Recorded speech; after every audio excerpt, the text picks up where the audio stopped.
afternoon and welcome to BizTech's Asian Midday Market Watch.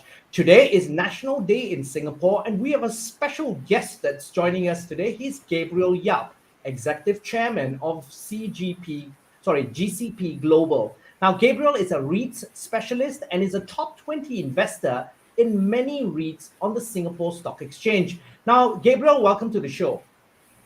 Thanks for having me back, Brian. It's been quite some time. Yes, it's great to have you back. But before we get your insights, Gabriel, I'm going to take a look at crypto markets as well as regional stock markets. Now, Bitcoin is at 23,868.2. It's up 2.27%. Ethereum is at 1,778.75. It's up 3.89%. Now, looking across the regional equity markets, Singaporean and Indian markets are closed today for a holiday. So we start with Bursa Malaysia. Bursa Malaysia is up 0.12%. Shanghai is up 0.26%. The ASX All Ordinaries is up 0.12%. The Nikkei is down 0.93%. The Hang Seng is up 0.86%. Rounding up the numbers, we've got the Kospi, which is up 0.39%. Now, Gabriel, what's your view on how markets have performed in the first half of the day? Well, I think the markets basically got nervous ahead of the Federal Reserve aggressive stance on interest rate increases. Right now, the verdict is still out there as to whether we get peak inflation this quarter or next quarter.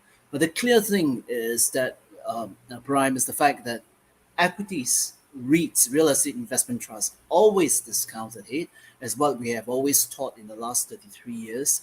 And essentially, you would see, a possible bottoming of this real estate investment trust, this quarter, next quarter, taking into account that interest rates may already peak next year. So while the indicators like inflation, PCE, core PCE, Michigan Business Index may still be showing deteriorating effect, but in GCP Global, what we teach is to look at the incremental changes. And if this incremental changes is actually slowing the process of the increase, then you have the momentum going ahead for real estate investment trust investors. Okay, Gabriel, I want to get your insights because obviously you specialize in this area. Walk us through the first half of the year and how REITs have performed and what were the challenges?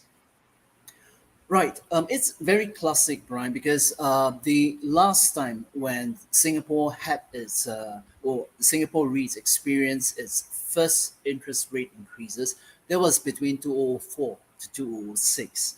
Unfortunately, at that time, there were only 4 REITs listed in Singapore, and we do not have any record of basically how they performed.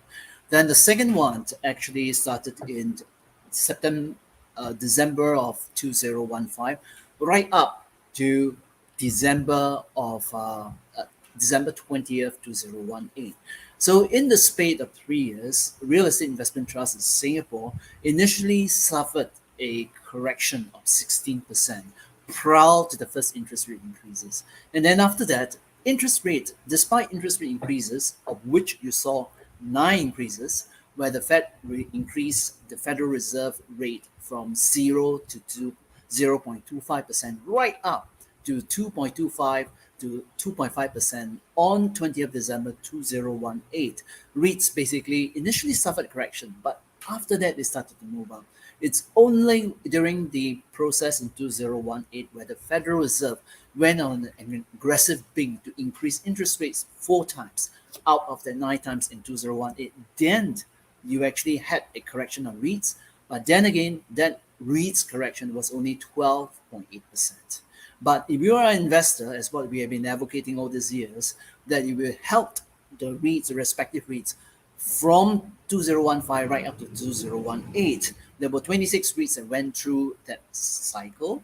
14 out of the 26 REITs, that's more than 50%, Brian, actually posted positive gains during that particular period. And we see that happening in this particular interest rate upcycle as well. So if you see that happening, what are your holdings like in terms of REITs currently? Well, actually, for our classes, REIT investment classes, the next one is actually this particular weekend, where we teach for investors education. In fact, we've been seeing a lot of investors that have set up family offices in Singapore coming to our classes. In this regard, actually, we are very gladly thankful to the OUE group that now has emerged as the venue sponsor for our REITs program going ahead from fourth quarter onwards, which means, Brian, that from now onwards, our REITs classes, which is held on a quarterly basis, will be held in the prestigious Hilton Orchard, Singapore, thanks to our venue sponsor, OUE. But in regards to your question, the key thing for REIT investors now is to watch for a few things. One is the peaking of the 10-year bond yield. Two is the inverse relationship between the 10-year and 2-year bond yield. Three is the volatility or the underlying volatility of the VIX index. Fourthly is the earnings growth coming out from the US. And of course, because you are REITs and you get paid on a coupon basis, the DPU growth is key in assessing this. And all these variables we cover completely, comprehensively in each of our various REITs quarterly classes. Now, Gabriel, thank you very much for your insights, and thank you very much for coming on the show today. Once again, my pleasure, and happy National Day to everyone. Now, we've been speaking to Gabriel Yap, Executive Chairman at GCP Global on BizTech's Asian Midday Market Watch.